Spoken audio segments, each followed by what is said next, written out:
Thank you, Peter. I kind of wondered about how I fit into a session on autocratic tendencies, but I found that out when the other person I must thank, Kurt Loibe, I found out what autocratic meant. I didn't have any choice.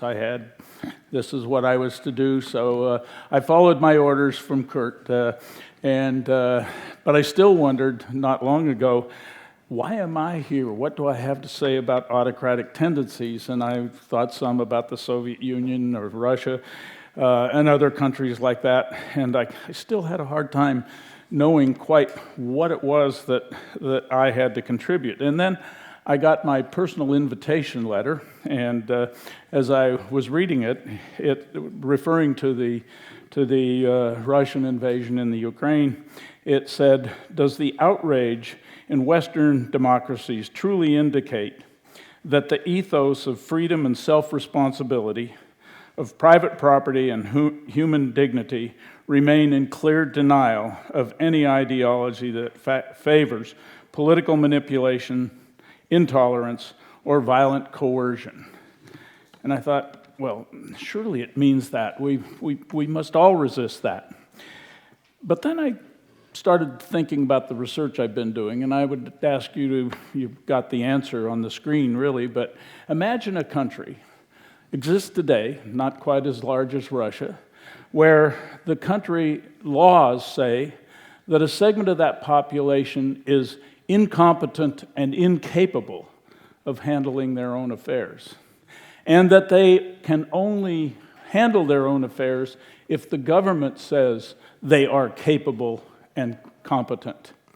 Furthermore, that the government, believing that they are incompetent and incapable, must hold the land in trust, and even using these words, must hold the land in trust because the relationship of these people to the government is like that, quote, of a ward to his guardian.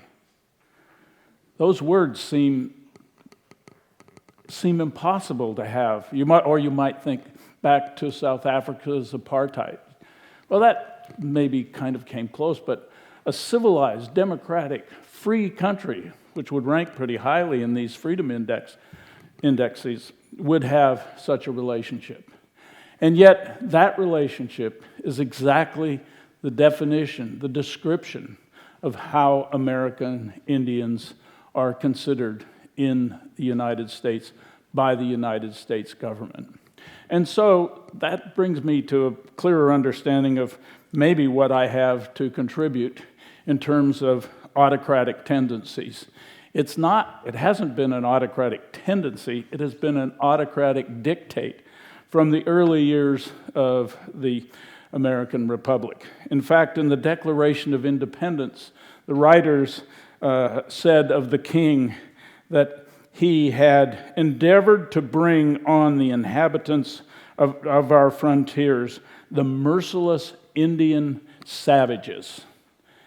That's in the Declaration of Independence, and it gives you some feel for the depth of disdain, perhaps is the word, that the early colonists had, and that to a certain extent exists on to today. So I want to talk about what's happening with American Indian economies, though they're certainly a microcosm, not even a blip in any global measures of economies. And yet, I think they're a way to understand what autocratic tendencies can do. So, American Indian reservations are islands of poverty and a sea of wealth. That's the only way to describe them. Monica and I live in Montana, where there are several reservations. I grew up in a small town near the Crow Indian Reservation in my early years. My uncle managed a large ranch on the Blackfeet Reservation, and so I saw firsthand, through a child's eyes, what these communities were like. And the rates of poverty that exist are far below any of the other minorities in the United States. The family poverty rates, similarly, are just incalculable in the context of the rest of American society. I'm often asked, how did I get interested in this subject? And the answer was that I was taking some Swiss friends who knew a Swiss woman who had married a member of the Salish Kootenai Confederated Tribes on the Flathead Reservation in Montana.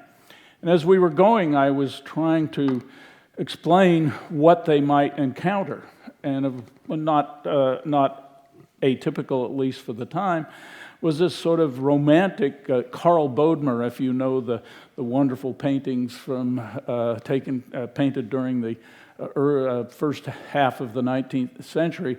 They had this Carl Bodmer kind of romantic, savage vision of American Indians, and I tried to explain that it would be a very poor house and poor quality cars and poor land and so on. We drove up, and it was just the opposite of what I had described.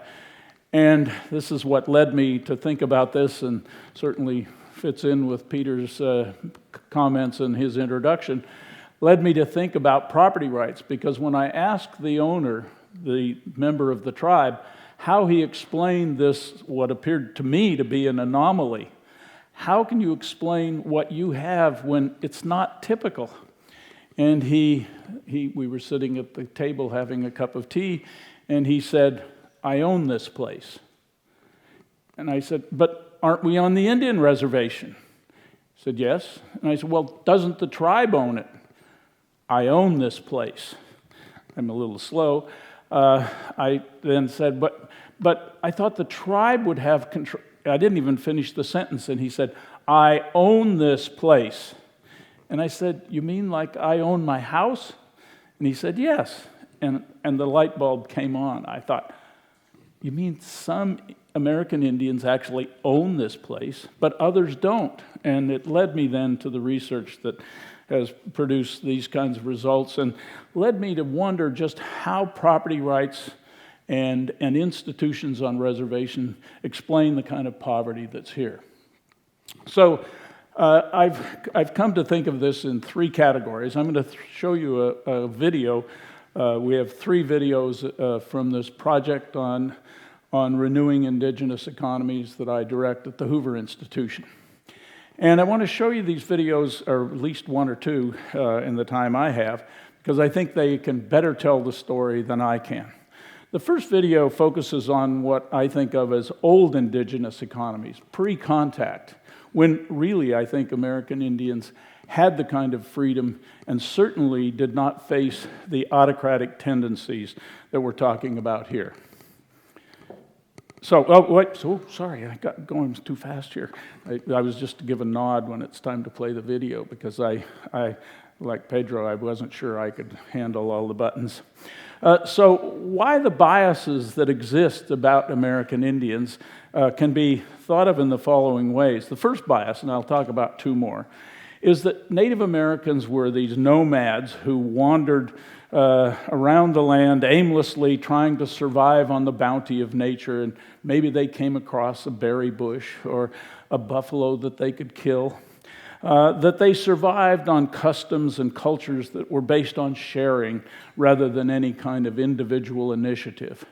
And this, again, is kind of that romantic view, a sort of Marxian romantic view almost, of how American Indians survived. To the first point about wandering aimlessly, a member of one of the other Montana tribes said, we didn't just wander aimlessly and find a berry bush. We cultivated berry bushes. We made them more productive. And so this bias then is a bias that exists, but I think it's not borne out by old or original indigenous economies. So bear with the video. I think it's...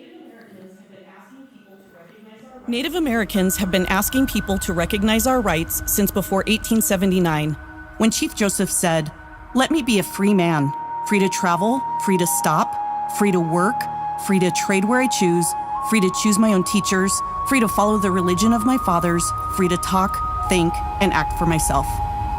Early in the history of the United States, we lost sovereignty over our lives and jurisdiction over our land. The federal government forced us onto reservations, declared us wards of the state, and stripped us of our dignity. The federal government restricts individual and tribal rights to this day. This is the main reason why we are the poorest in the United States. But it was not always that way. Prior to European contact, indigenous peoples had a long history of the dynamic economies and governance structures that we recognize today as the necessary ingredients for prosperity.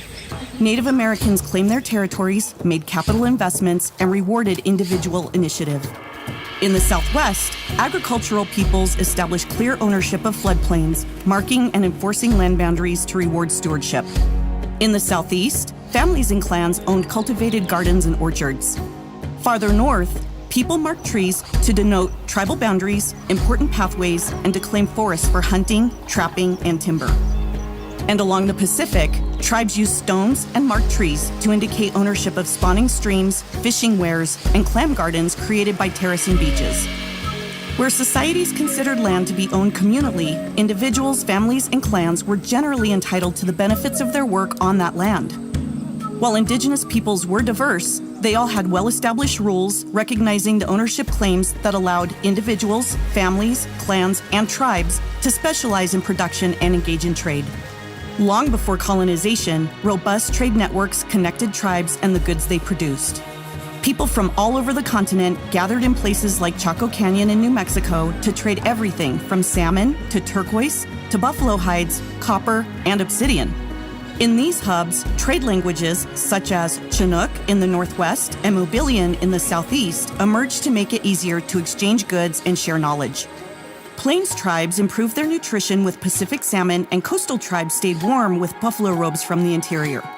Trade fostered prosperity, allowing many tribes to devote significant time and resources to leisure, art, and religious ceremonies. To support all of this economic activity, tribal governments evolved to fit regional conditions consistent with their customs and culture.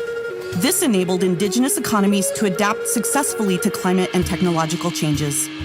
Indigenous traditions of treaty making and trade allowed Native Americans to adapt and prosper by trading with Europeans who brought beads, steel, horses, and other new commodities.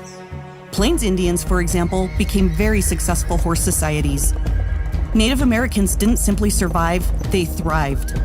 Eventually, however, as European settlement expanded, these dynamic, decentralized indigenous institutions were forcibly replaced by centralized federal authority. This had dire consequences for Native Americans. Tribes were driven from their traditional territories and onto reservations where tribal practices like the Sundance and potlatch were banned. What was once a relatively free, prosperous, and open society of indigenous economies was replaced with top-down, federal control that stripped us of our autonomy, dignity, and sources of wealth. In order for us to prosper again, we must regain the freedom and sovereignty to enjoy the same rights that other Americans take for granted.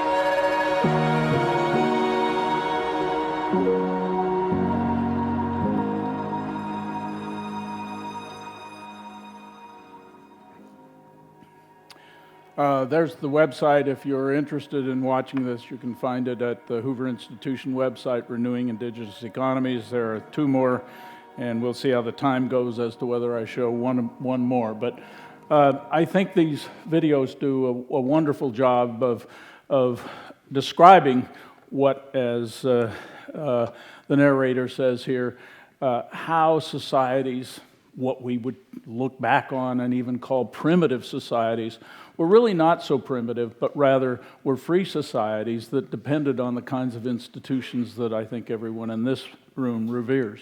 In fact, Native Americans can be thought of, I think, as the first capitalists in America. Monica and I had the pleasure of visiting one of the cliff dwellings in southern Utah. Southern Colorado. If you're ever heading over, contact us and we'll see if we can get you the private guide who took us on a tour, not of a national park, not of a place where you were directed on trails and you had nice explanations, but where this Indian described what took place. And this was a picture that we took at this particular cliff dwelling. And I stood there and I thought, what would it take to build this?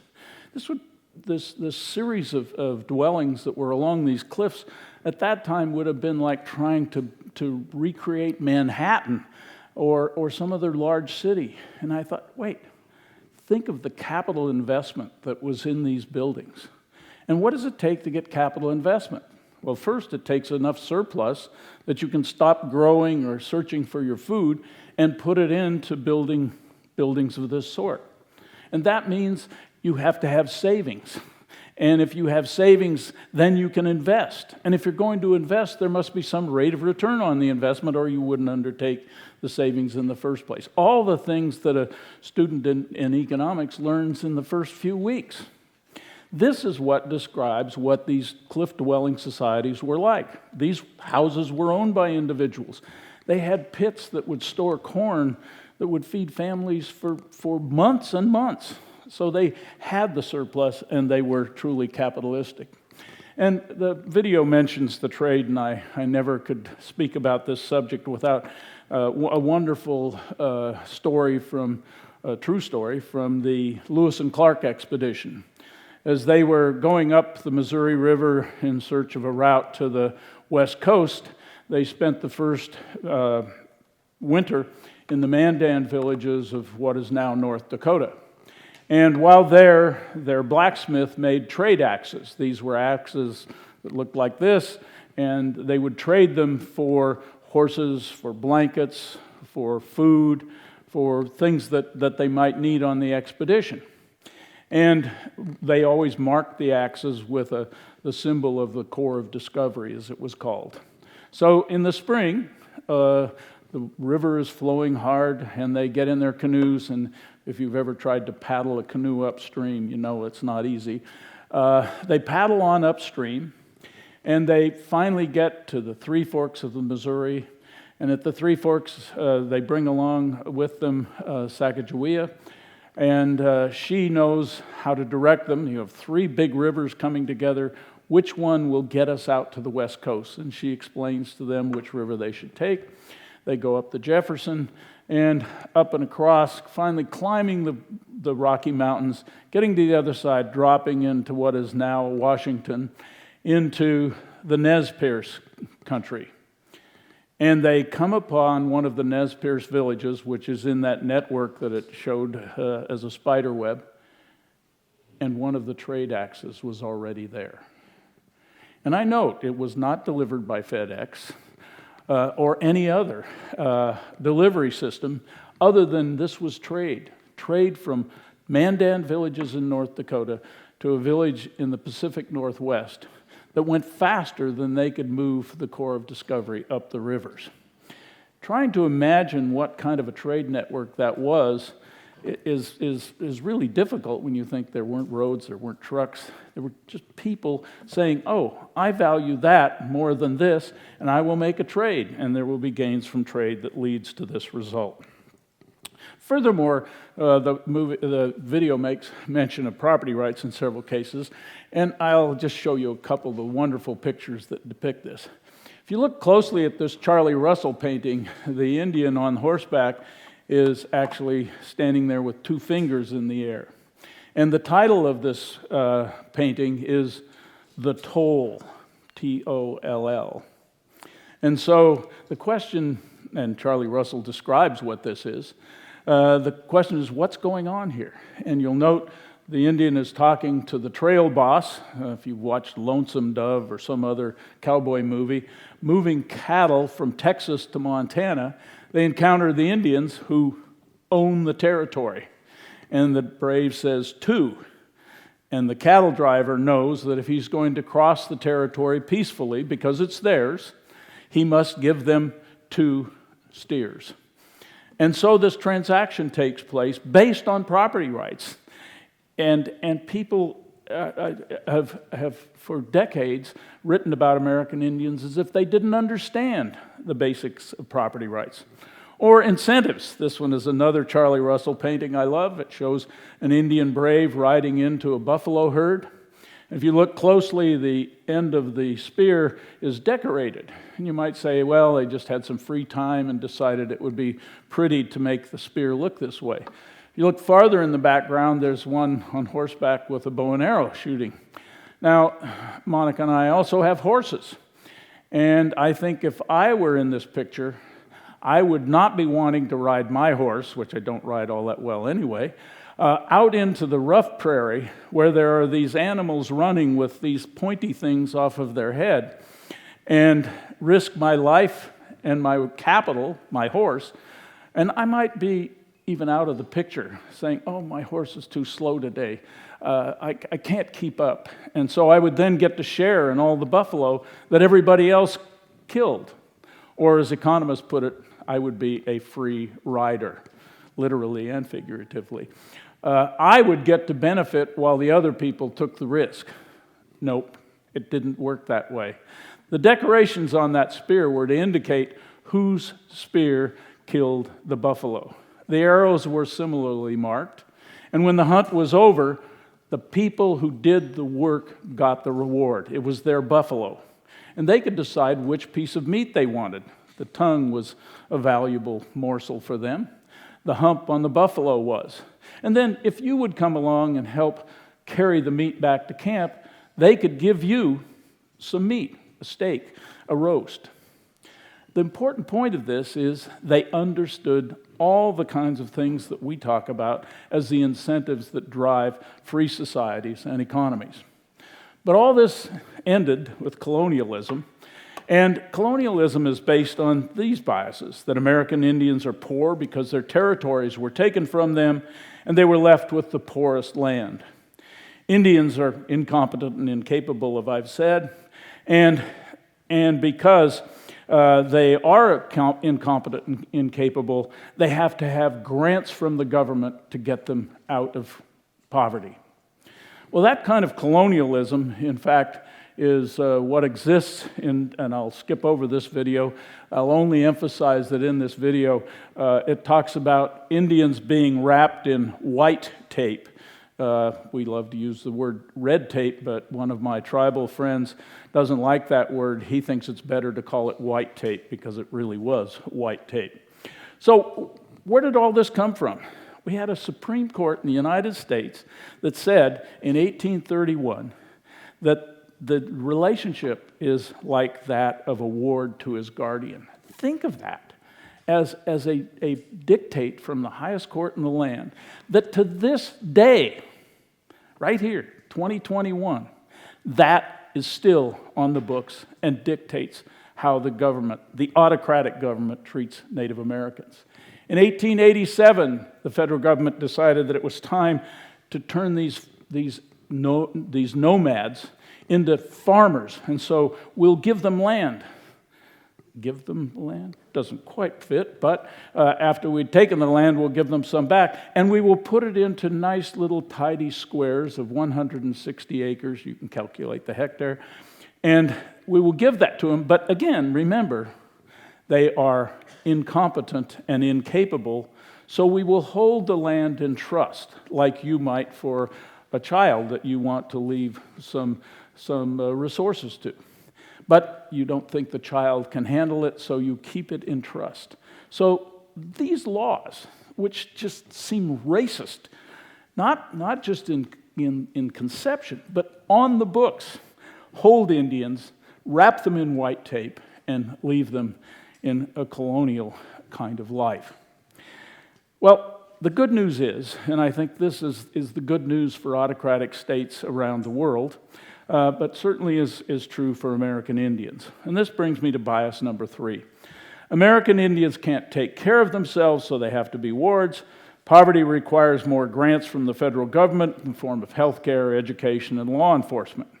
And so the question is, can Indian economies, American Indian economies, ever get themselves out of poverty?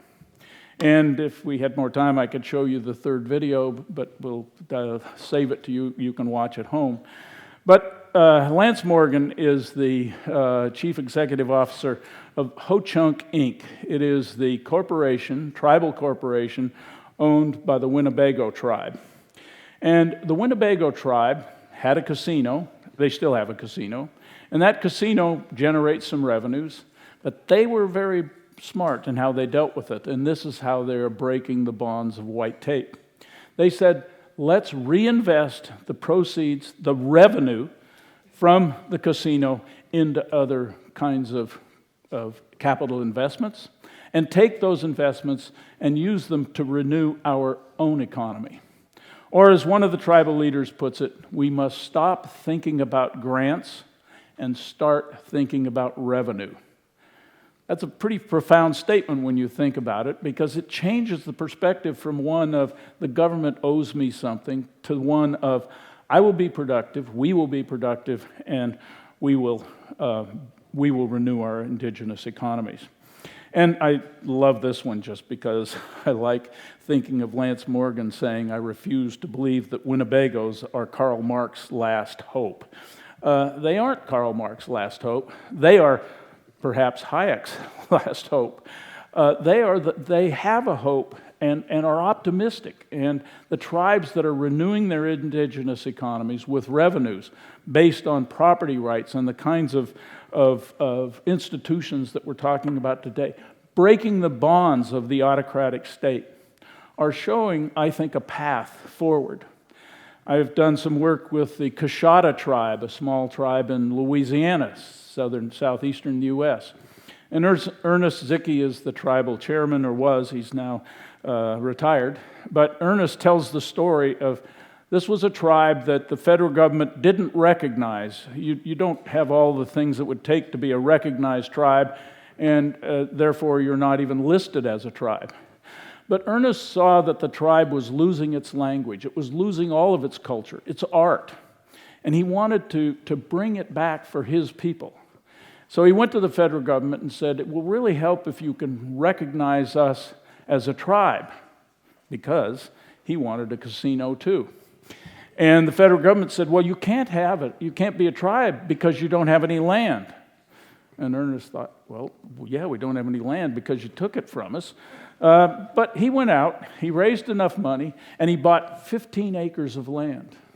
And he went back to the federal government and said, now can we be a tribe? And I wish I had a recording of Ernest saying this because it's really powerful. He said, and then we were Indians. So they became Indians by decree of this autocratic state. And Ernest and the other leaders of that tribe took the revenues from this casino and have reinvested them in crawfish farms, in soybean farms, in oil wells, in buildings. And as a result of that, they are now the third largest private employer in Louisiana.